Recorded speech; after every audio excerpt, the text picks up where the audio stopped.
now you get to the fun part of the class. And so I'm honored to introduce Max Boot. Now, you know, Max's book, War Made New, was such an eye-opener for me because for those of you who know a little bit about my work, I tend to look for patterns. You know, are there repeatable things so we don't have to bang our head against the wall every time trying to reinvent the wheel ab initio, that is from first principles. And when I read War Made New, it was like, you know, the scales fell off my eyes. Max, of course, has written a whole series of books. The last one was about Edward, or at least the last one I read. Sorry, Max, was the one about Lansdale and the Vietnam War. But also, if you want to understand his current energies, you should read his articles in the Washington Post, which are almost daily now. Max, is that right? I think they seem to feel daily. I think they might be hourly the closer we get to the election, but they have a clear point of view and they're completely unambiguous. So Max is at the Council of Foreign Relations, and he's also the Global Affairs analyst for CNN. So Max, we're honored here. When Joe suggested you when I was looking for patterns in military history, we couldn't think of a better person. So thanks for joining us, and now please fix any erroneous things I've said, since you're the historian. Off to you. No, it's a pleasure to be here with all of you, and I have nothing to fix. I mean, everything you said made complete sense, and frankly, at this point, you may well know more, not just about the subject, but about my own book than I do, because it's been a long time since I wrote this book, and I moved on to other projects, so I have to rack my brain and remember the details of everything that I said. So this is actually a good prompt for me to look back at War Made New, which I haven't done in quite a while. And of course, you know, I took a strictly military historical viewpoint in that book. And since then, I guess you could say that I've kind of widened my aperture a little bit more. As you mentioned, with my Washington Post columns and other work, I tend to focus more on the broader political picture, not just the military picture. And so I think, you know, some of those insights, I'd like to use some of those insights to inform what I have to say today.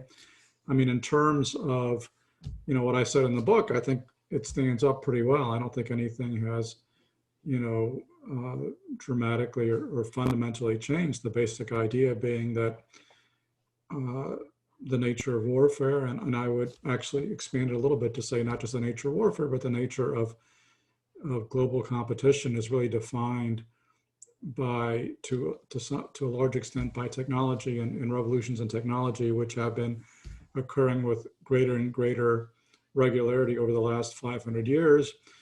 And it's not enough simply to develop technology or to acquire technology, but what really makes an effective military is the ability to come up with the doctrine, the training, the organization to utilize that technology more effectively than other powers do. And so, in a way, what I would argue is that really not just for military power, but for every indice of national power, the key variable is really effective governance.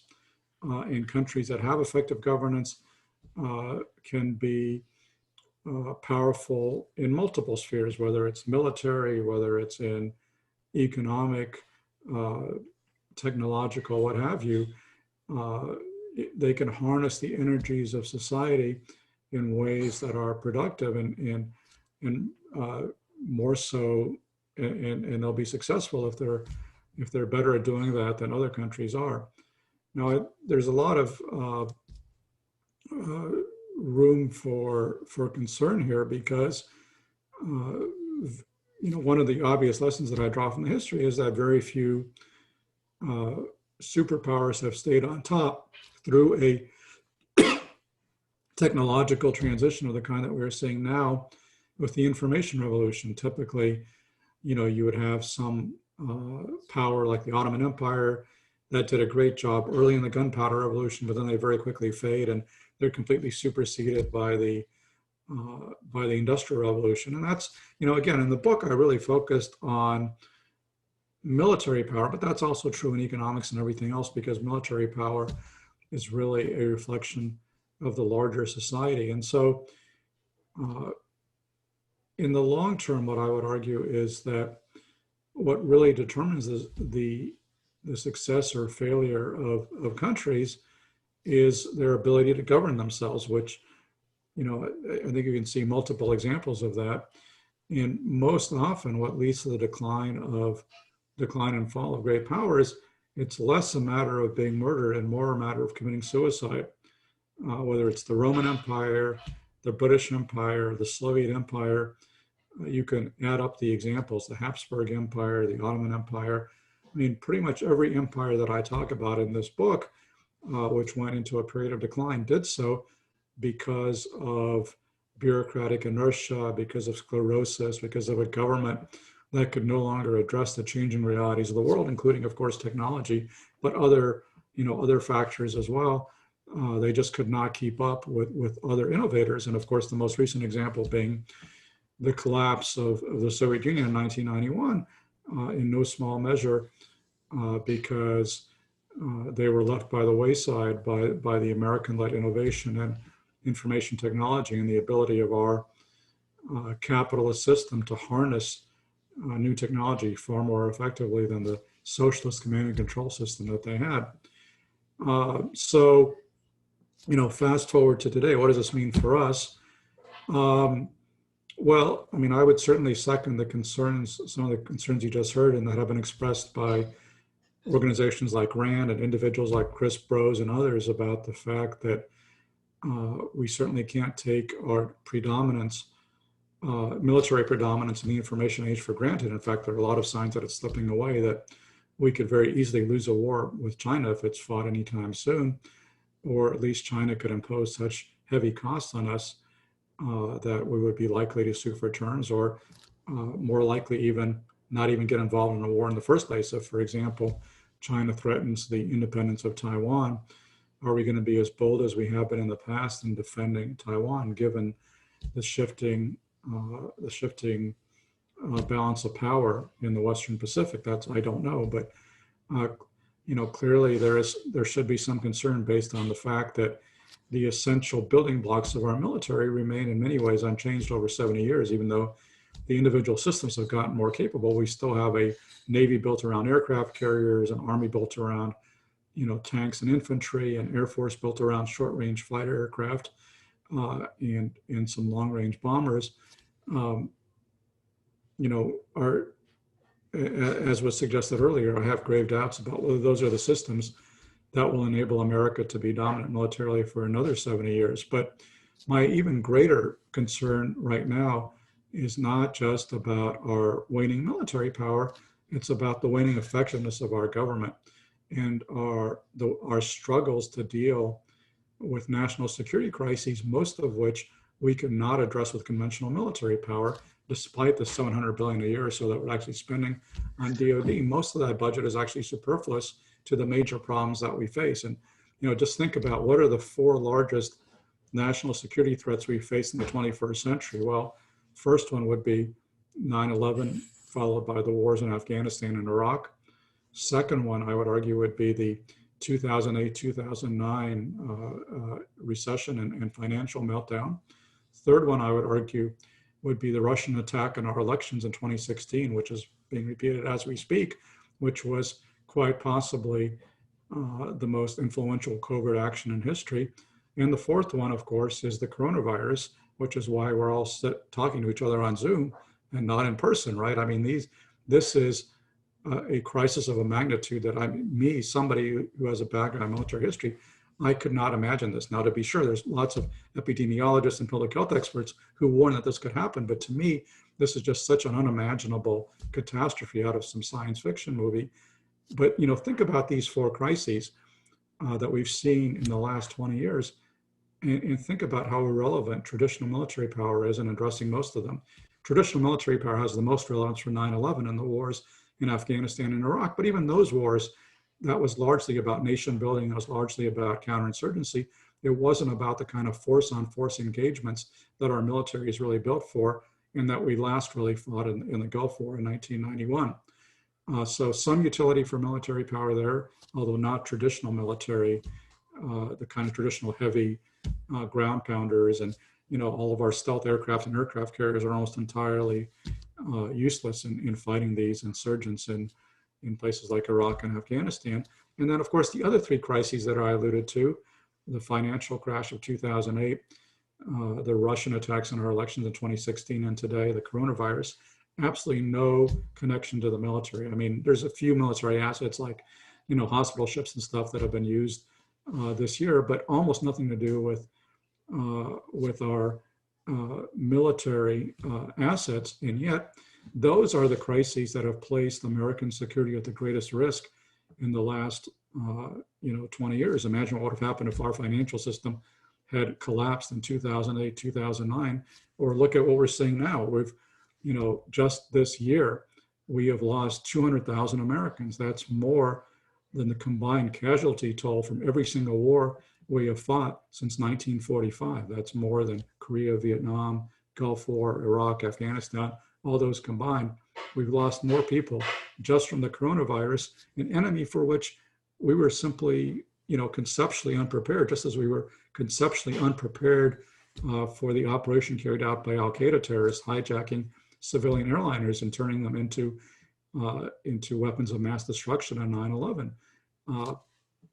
Most of our government resources are focused on, pretty traditional threats. And of course, DoD is by far the largest and most capable department of government, but its resources can't be brought to bear to deal with the national security crises that we face. And I think what we're seeing now is that what we've seen this year, in particular with the coronavirus and with the protests for racial justice, and also, the way that the coronavirus is showing the great, not just racial, but also economic inequalities in this country, all these trends that have been there for years, but I think it's really bringing it to a crisis. And what we're seeing is, lack of healthcare, lack of infrastructure, economic inequality, racial inequality, global warming. That's another one. This is, an ongoing crisis, which you're feeling especially keenly in California. I don't know if you can see the air today in the Bay Area or not, but again, global warming, this is, the fifth great crisis of the 21st century, which hasn't come to a head yet, but is starting to come to a head. And again, no military solution. In fact, the military is more part of the problem than the solution, because the US military is the biggest user of fossil fuels in this country. So DoD actually contributes to the problem that we face with global warming rather than solving it. And so, at the heart, I think, at the heart of our difficulty with dealing a lot of the problems that have been revealed, especially in the past year with the coronavirus, the racial inequality, income inequality, lack of healthcare, global warming, all these things, I think a lot of it comes back to the problems of self-governance that we're encountering, the lack of partisan consensus in Washington. I would argue the lack of partisan consensus in Washington, kind of the inability to get things done. And I would not, if I wanted to seem completely bipartisan, I would say this is equally a Democratic and Republican problem. I don't think that's really the case. I think there is asymmetric partisanship going on, because I think the Republican Party, of which I was a part of for most of my life, has moved much farther to the right than the Democratic Party has moved to the left. And so you have about 40% of the country which is hostile to science, which is now playing out with President Trump and his hostility to the science of climate change and his hostility to the science of COVID-19. I think we're paying a very heavy price for that. And yet, he still has the support of 40% or more of the US electorate and I don't think that faction of the country is going to go away. That's over 60 million American voters. They're not going to go away even if President Trump is defeated in November. They're still going to be around. That's something that we have to deal with. The alternative reality bubble that Fox News viewers live in, the way that disinformation is spread on social media. We've been primarily focused on the Russian attacks, which legitimate concern, but Russians are only one small part of the vast archipelago of disinformation, which is spread on Facebook and other platforms, so that which makes it much harder to reach any kind of consensus and really address our problems as we did in the 1950s and 60s, when Republicans and Democrats were able to come together, whether it was on a highway bill or the Civil Rights Act. There was a degree of bipartisanship which simply does not exist. And I would argue that bipartisanship was a tremendous source of American strength. It allowed us to address our problems. It enabled us to build the most powerful military force in the world. And it ultimately enabled us to defeat the Soviet Union, following for decade after decade the policies of containment and deterrence that had been laid down by President Harry Truman. I mean, think about that. The fact that President Truman's policies were followed by Republican and Democratic administrations for decades. Is that going to happen today? Are we going to see that kind of continuity from administration to administration? Clearly not. I mean, you see, for example, President Trump went out and trashed almost everything that President Obama did, trying to undermine the Affordable Care Act, tearing up the Iran nuclear deal, exiting the Paris Climate Accord, and on and on and on. So, what I see as being the greatest threat to our military power is also the greatest threat to our country, which is increasing government sclerosis, lack of bipartisanship, lack of a common shared set of assumptions and facts that unite most Americans, the increasing polarization of the country. These are all massive, massive threats. And we still have a legacy military, which is the most powerful in the world by far. But I have grave concerns about whether we're going to be able to keep our #1 position in the world, because so much of it doesn't just rely on military power. It also relies on our soft power, on economic power, on other indices of national power. And on those grounds, we have lost tremendous, we've been going backwards for the last 4 years. I mean, there was just a poll that came out this week from Pew Research Center showing that among 13 US allies, support for the United States is basically down into the 20 to 40% range.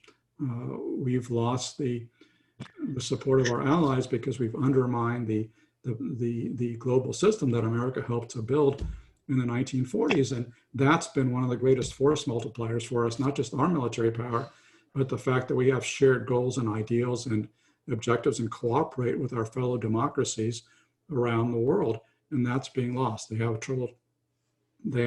Our allies have trouble trusting us anymore because they see us pursuing an America First policy, not a pro-Western policy as we have pursued for decades.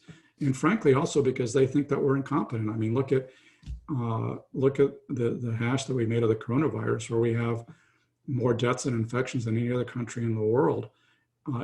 This is an off-the-charts government failure, which has people around the world actually pitying us, which is something that I never expected to see. And so, I'm getting a little bit far away from, military power per se, but what I would say is that military power is really a reflection of national power. And the power of the American military has always been nestled not just in its tremendous weapon systems, its tremendous personnel, its tremendous doctrine, it's in training and all those things. It's always had all that, but it's also been nestled in part of a broader national strategy and objective that could unite the American people, and not just unite the American people, but also unite the free world, as it used to be called, our democratic allies and trade partners, to believe that they share common goals with the United States. And so when we think about, containing the spread of China, for example, it's incredibly important to do the things that you were just talking about, to deal with the technological challenge that China is posing with their, carrier killer missiles and all the rest of it. But at the end of the day, we're never going to be able to compete one-on-one with a nation so much larger than ours, right? Population of 1.5 billion or whatever. We're never going to have that kind of population. The only way we can do it is by drawing on the human resources from around the world, which means immigrants who are currently forbidden from coming here. But just as importantly, we have to draw on our allies. And, we can stand up to China if we are on the same page as countries like Japan and Australia, India, Singapore, Vietnam, many others, most of them democratic, some not. But if they're confident that the United States will be a firm and reliable partner and that we will fight for common values and that we're not looking to screw them or to take advantage of them, but we're actually looking to stand up and lead an alliance for our mutual interest. In that way, we can actually leverage our military power. And certainly one of the great successes of the post-1945 US military has been in establishing these military-to-military relationships, which involve sharing not just technology and doctrine and training, but sharing the common trust that we stand together. And I think that has been greatly damaged over the last 4 years. And I think even if Trump loses, it's going to be a challenge to resurrect that trust. And so, And Max, that's part of the DIME strategy, isn't it? The diplomatic, information, military, and economic power that makes up kind of the national power. I think that's what you're kind of describing as the sum of all of those. Yeah, I mean, it's been described as a DIME strategy, and certainly, military power is part of that. But there's a lot more, as you suggest, in diplomacy, information, economy, what have you. And I feel like we're still pretty good on the military side, but we've really lost so much ground in those other areas that is really a huge threat to our national power. Let me double down with a couple things you said. It's one of the great things about reading your history, and I know it's been a long time since you wrote it, but we've actually put it on a shelf here, and we're going to create a shrine around it because I think it's the text for this class.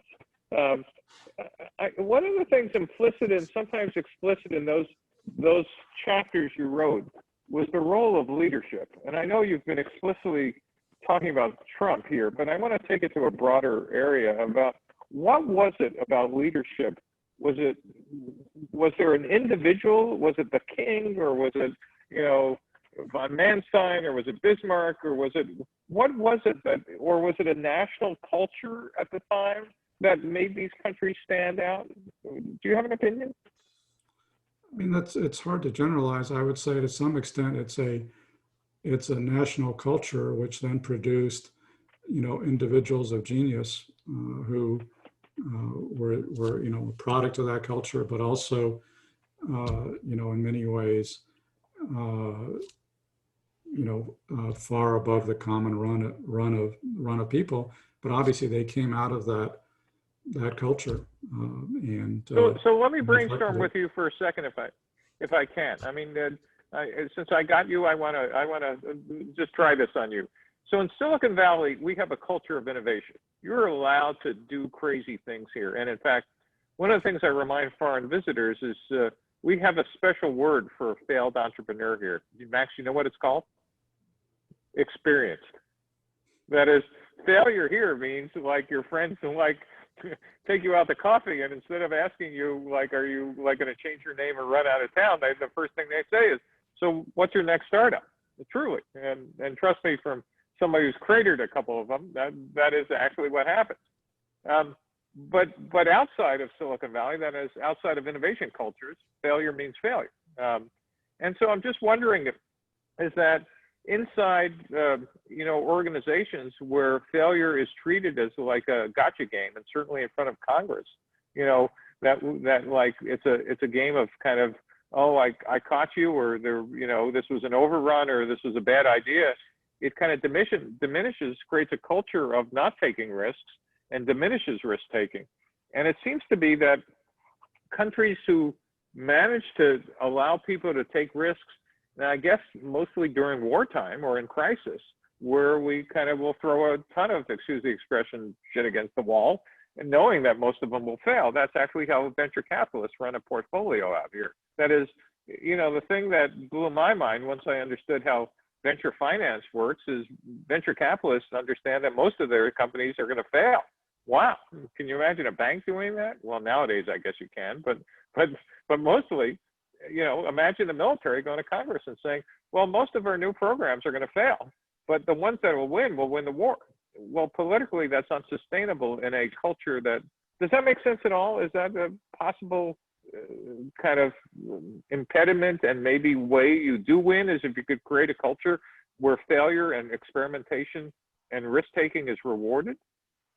Yeah, I think there's no question that's the case. And as I'm sure Joe and others can testify, I mean, this has been a common criticism of the US military in recent decades, that there's kind of a zero defect mentality. And if you screw anything up, your career is basically going to be toast, which would have disqualified a lot of the great military commanders of decades and centuries past. I mean, I think there's no question that's an issue. I mean, it's an issue with Congress too, although, I would say that the power of the military industrial complex is so great that setbacks in a major program don't necessarily mean cancellation. I mean, the F-35 has had a lot of issues, and it's still very much alive. I think that there is I think it's actually. I think that program was designed by the Chinese. Could be. Sorry, keep going, Max. Yeah. No, I think that is an issue.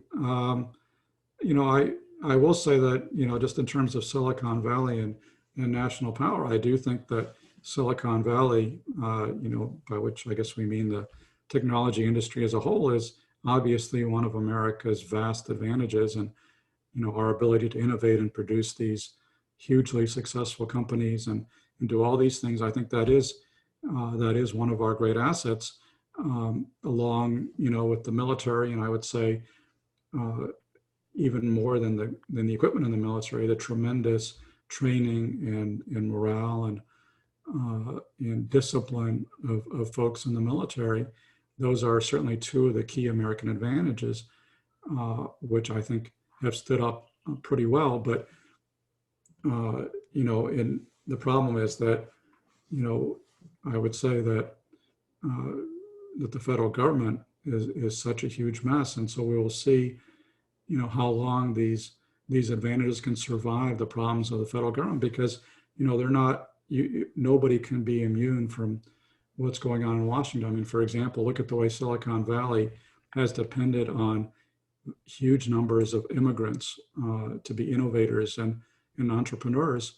And, now we have an administration which is hostile to immigration, and that's not going to stop Silicon Valley today, but I'm wondering what the impact is going to be 20 years down the road if those nativist policies remain in place.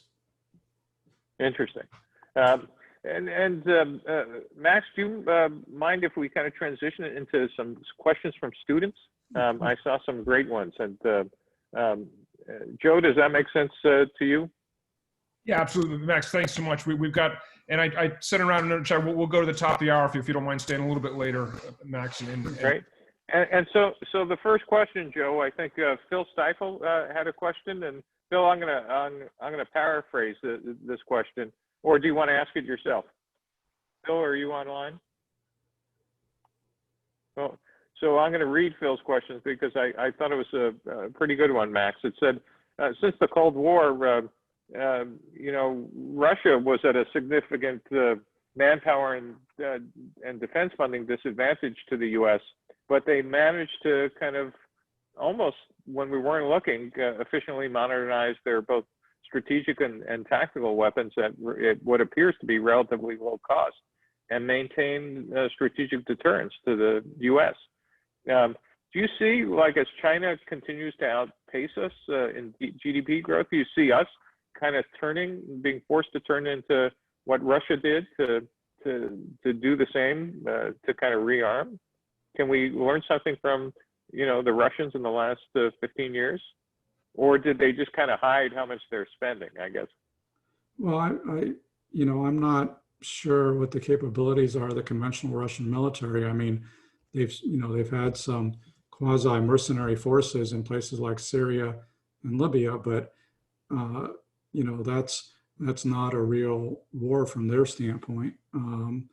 So I think it remains to be seen how capable the Russian military really is. But I think where the Russians have really innovated and been tremendously successful is in hybrid warfare and in information warfare, using their little green men in Ukraine so effectively. And again, with very fitting given the fact that the president of Russia is an old KGB man. Their disinformation operations, their covert operations are off the charts. The way that they are able to influence the outcome of the 2016 US election, somebody suggested this would go down as one of the two most successful Soviet or Russian intelligence operations next to the atomic spies. And I think that could very well be the case. I mean, just think about how for such a vanishingly small investment, they managed to influence the entire trajectory of American history in ways that I think are very favorable to them and very unfavorable to the United States. They're trying to do it again right now.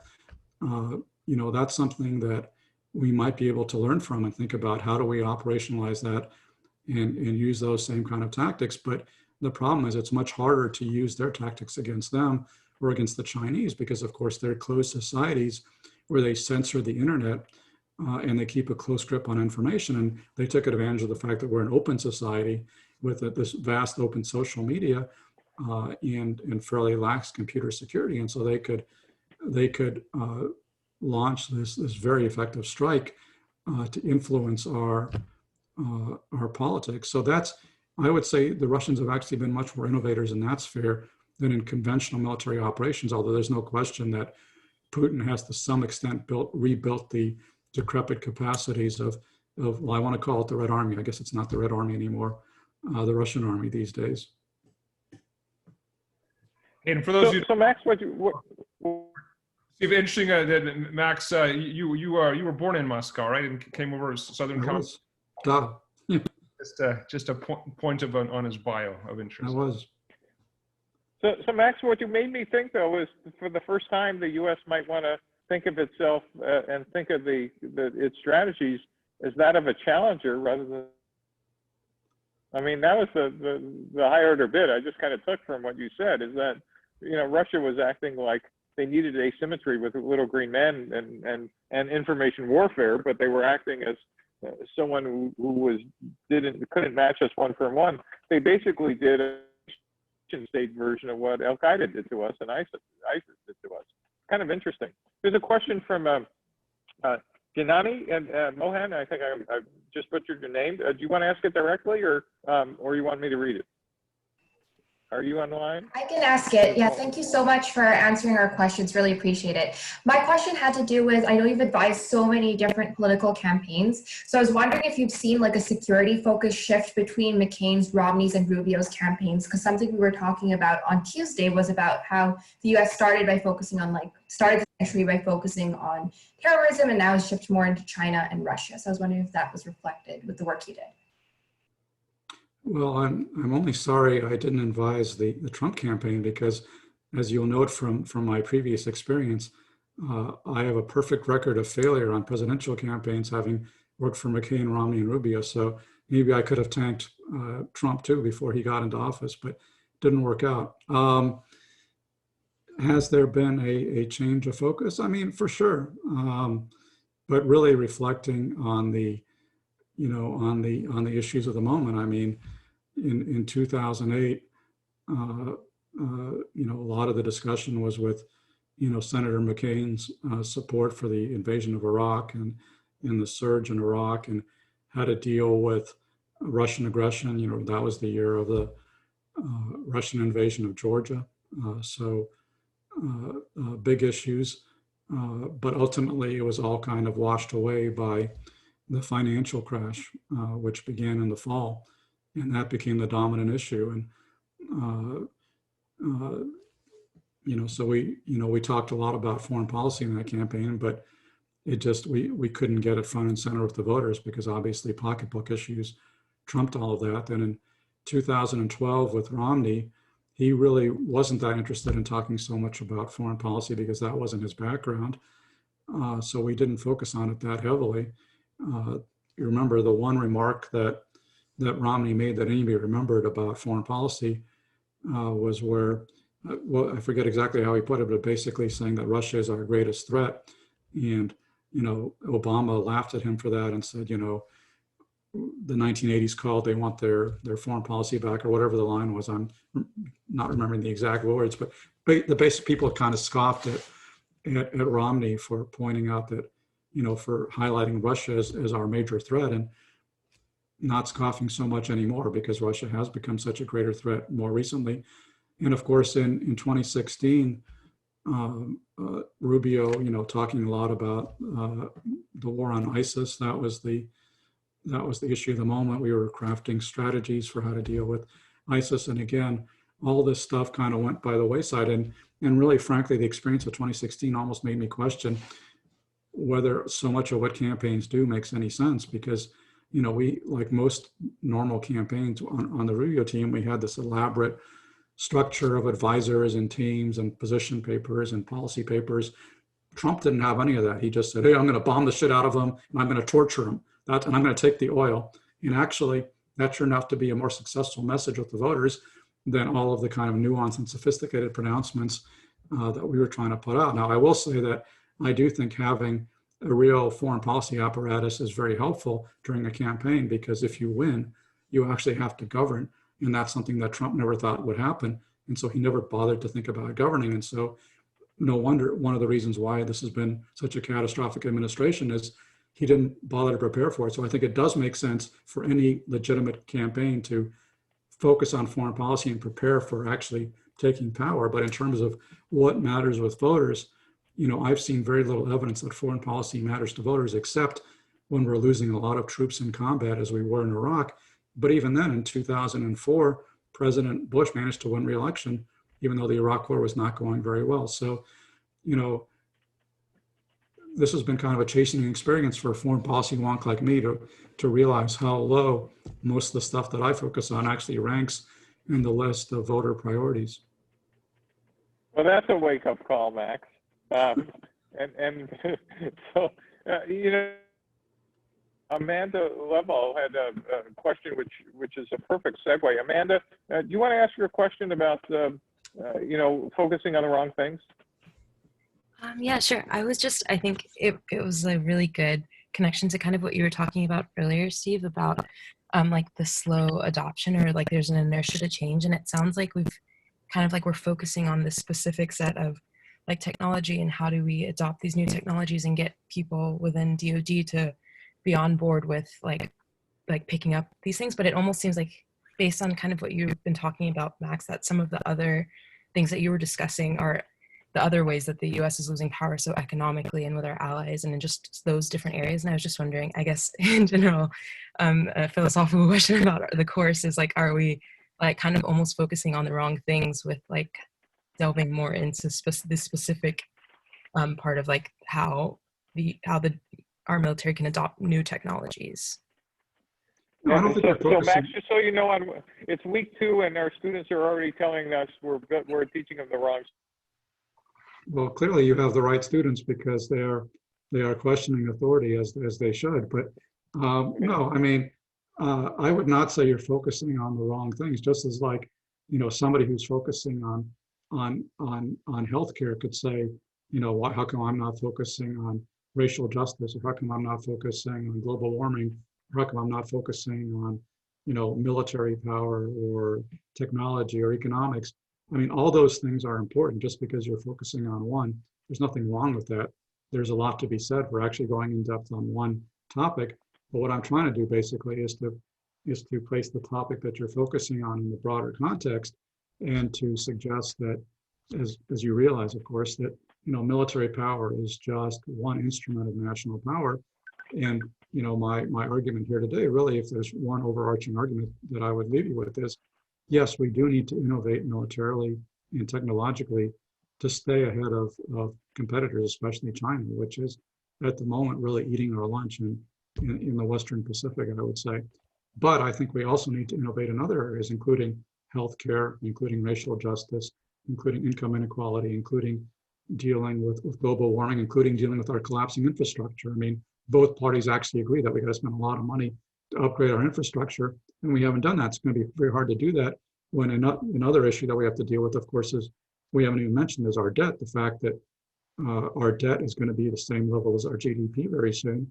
So, how do we manage to fund this military at $700 billion and fund the transition away from fossil fuel technology and fund new infrastructure? How do we do how do we pay for all this? You know, how is that going to be possible? I don't know, because I'm not an expert in everything, but I think these are going to be the issues that will determine the future of the United States. And there's no question that military power and technology is going to be one of those issues.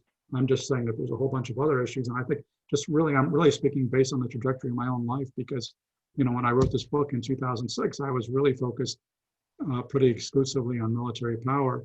And just in the last probably 4 years or so, I've kind of broadened my focus to focus on politics and society more generally. And so So full stop, Max. Max, military. I'm going to interrupt you right there because I think that's a big light bulb. So you've That's a gone big what? from, geez, it's a big light bulb moment, meaning a big little light bulb over your head. And I think it ties into the question that's just been asked, is that, you know, I'll keep going back to this, you know, nation power is different than just military power. It's the sum of the diplomatic, economic, military, information, et cetera. And one of the things I want to tie your comment to Amanda's question is China has equally focused on soft power. That is, as well, they've been building up their military. They're building ports. They did Belt and Road initiatives across Asia and Europe. You know, they're basically doing what the U.S. did in the 50s and 60s and when we were facing the Soviet Union. It was not only we built up our military, but we used foreign aid as a weapon. We changed governments sometimes by stealth and sometimes messily. I mean, and we're kind of surprised that China is doing the same thing as we did, and maybe even a little better. But I think they just took a page out of our book about using diplomatic power and economic power and the rest, and taking advantage of the fact that, as I think you could continually pointed out, our disarray, at least from the top here in the country, and the kind of disconnect between partisan politics in the United States. Yeah, I think there was a very interesting finding in the Pew Research survey, which came out this week. Very interesting reading, but it showed. What's the survey, Max? What's the survey that we show? Pew Research Council, whatever it's called, Pew Research. They're very well regarded pollsters that do these regular international surveys, in this case of 13 countries. And one of the findings is that, you know, Trump is so unpopular and distrusted abroad that he's even more unpopular than Xi Jinping or Vladimir Putin, and this is a survey in American allies in Europe and East Asia. So pretty interesting. And here's the really fascinating finding. The respondents in these 13 countries gave only about 15% of them gave good marks to the US on our handling of the coronavirus, whereas almost 40%, I think, gave good marks to China on their handling of the coronavirus, which is pretty astonishing given that the coronavirus started in China, right? And it spread all over the world. And yet people around the world are sitting there saying, China's done a better job on the coronavirus than the United States has. And so I think that's something that's going to hurt the United States in the long run, because people, you know, countries around the world, this is kind of like the Cold War, where it's not just a competition of militaries, but it's also a competition of economic systems, of governmental systems, who's more effective, which one actually works. And at the moment, the Chinese model, much as it pains me to say this because they're committing horrible crimes against the Uyghurs in Hong Kong and elsewhere, it's this horrible tyrannical regime, but it also seems like it's actually more rational and effective in many ways than our own government. And that's going to be an issue as we compete with the Chinese for influence in all these countries. Hey, so if I could sum up this, I'm sorry, I was just saying we're going to hit this in the lesson after next, but you tee up some really important points. Yeah, and I think, and again, I'll summarize it as what I call the light bulb moment, Max. It seems like, you know, you've gone from it's military to all these other things that are important for national power, and you know, back to the point of the class is we want to acknowledge that, but narrow our focus in this short period of time. Yeah, no, I mean, that's totally legitimate, because I mean, really in answer to the question, I mean, I'm trying to look at like the mega big picture here, but I have great respect for individual expertise. And so, you know, if you want to be a healthcare expert, a military expert, whatever, that makes a lot of sense. We don't all have to be generalists. You know, it's good to focus in on one subject. Well, I'm still going to look to you as the expert in this area, even though it might be 14 years old. It is the text. So I really appreciate you spending time with us. Joe, any comments and I just say, closing remarks? Claus says, you know, it's a real privilege to have Max join us. You know, he's a real just authority in the field. Max, I just remember drinking coffee with you in Kabul. You know, it seems like a lifetime ago. Who would have thought the world would look the way it does now? And we were so focused on, and then overlapping during the Iraq years. But it is a new world. But I hope you'll put your expertise into helping us figure out the next threats and conflicts, as you've done so well in the previous ones. But thanks for joining Thanks very much for having me. It's a pleasure. And for everybody in the class, please read Max's Washington Post articles, and his past ones are online on his website. And it'll make your hair stand up. That's why I have no hair. In fact, I needed to literally take a walk after I read 5 in a row. So thank you, Max, and I really appreciate your time and your insight and your wisdom, both here tonight and what you've contributed to national security and national policy. So thank you very much. Go ahead, Joe. Max is a regular at the Hoover Institution and part of one of our military history groups. So when we're let out of the cage from COVID, you know, we'll hopefully have him back on campus, maybe a chance to engage with him personally. Look forward to it.